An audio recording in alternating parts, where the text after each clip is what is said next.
जब खुद के घर शीशे का हो तो दूसरों की खिड़कियों पर पत्थर नहीं मारा करते तेजस्वी यादव जी। अब फंस गए ना बुरी तरीके से। काहे कि अब चुनाव आयोग तेजस्वी यादव को बकसने के मूड में नहीं है। तेजस्वी यादव की मुश्किलें अब थमने का नाम नहीं ले रही हैं। जहां एक तरफ तेजस्वी यादव चुनाव आयोग को घेरने की तैयारी कर रहे थे और आरोप लगा रहे थे कि चुनाव आयोग बीजेपी के इशारे पर काम कर रही है, तो वही अब सारा मामला उल्टा पड़ता हुआ नजर आ रहा है। चुनाव आयोग अब तेजस्वी यादव को बिल्कुल भी छोड़ने के मूड में नहीं है। ऐसे में दो वोटर लिस्ट मामले पर तेजस्वी यादव बुरी तरह फंस गए हैं। चुनाव आयोग ने दोबारा तेजस्वी यादव को नोटिस थमा दिया है। तो ऐसे में तेजस्वी यादव अगर इस पूरे मामले पर नहीं बोलते हैं तो सीएम तो बनना दूर की बात है, विधानसभा का भी चुनाव नहीं लड़ पाएंगे। ऐसे में तेजस्वी यादव के पास क्या रास्ते हैं आगे हम आपको बताएंगे, लेकिन उससे पहले मेरा परिचय जान लीजिए। मेरा नाम विष्णु है और आप देख रहे हैं जनता जंक्शन। बिहार की राजनीति में इस वक्त एक ही नाम सबसे ज्यादा चर्चा में है, वो है तेजस्वी यादव का। लेकिन इस बार ना तो कोई भाषण या फिर ना तो कोई रैली को लेकर इनका नाम चर्चा में है, बल्कि इनका नाम ईपिक नंबरों के गजब घालमेल की वजह से चर्चा में है। जी हाँ, तेजस्वी यादव अब ऐसे पचड़े में फंस गए हैं, ना आगे जाने का रास्ता दिख रहा है और ना ही पीछे की गाड़ी चालू हो रही है। ऐसे में चुनाव आयोग, जिसे तेजस्वी यादव अभी तक बीजेपी का विंग कमांडर बता रहे थे, अब उसी आयोग ने तेजस्वी यादव की नींद उड़ा दी है। पहले एक फिर दूसरा नोटिस, बिल्कुल आईपीएल के ओवर के आखिरी गेंद पर क्लीन बोल्ड जैसा हाल बना दिया है।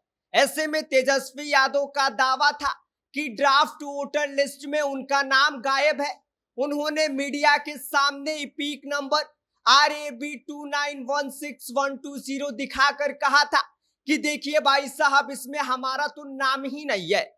लेकिन जनाब, चुनाव आयोग भी कोई बच्चों का खेल नहीं खेलता है।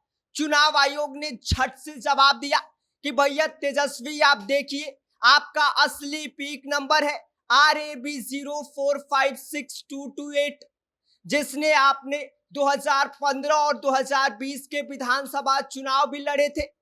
फिर ये दूसरा पीक नंबर आपके पास कहां से आ गया? तो बस फिर क्या था, चुनाव आयोग ने दूसरा नोटिस भेज दिया और 8 अगस्त दोपहर तक की डेडलाइन भी दे डाली। चुनाव आयोग ने कहा कि अब या तो आप डॉक्यूमेंट दीजिए या फिर कानूनी प्रक्रियाओं का सामना कीजिए। तेजस्वी यादव का हाल अब उस खिलाड़ी के जैसा हो गया है जो टॉस तो जीत जाता है, लेकिन बल्लेबाजी करते ही पहले ही बॉल पर रन आउट हो जाता है।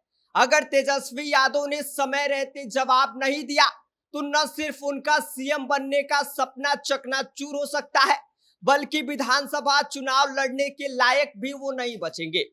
अब ऐसे में सवाल यह उठता है कि क्या यह चूक जानबूझकर की गई है या फिर ईपिक नंबर का खेल गलती थी? अब यह जवाब तो खुद तेजस्वी यादव ही दे पाएंगे, वो भी 8 अगस्त से पहले, वरना उनके लिए विधानसभा का चुनाव लड़ना भी मुश्किल हो जाएगा।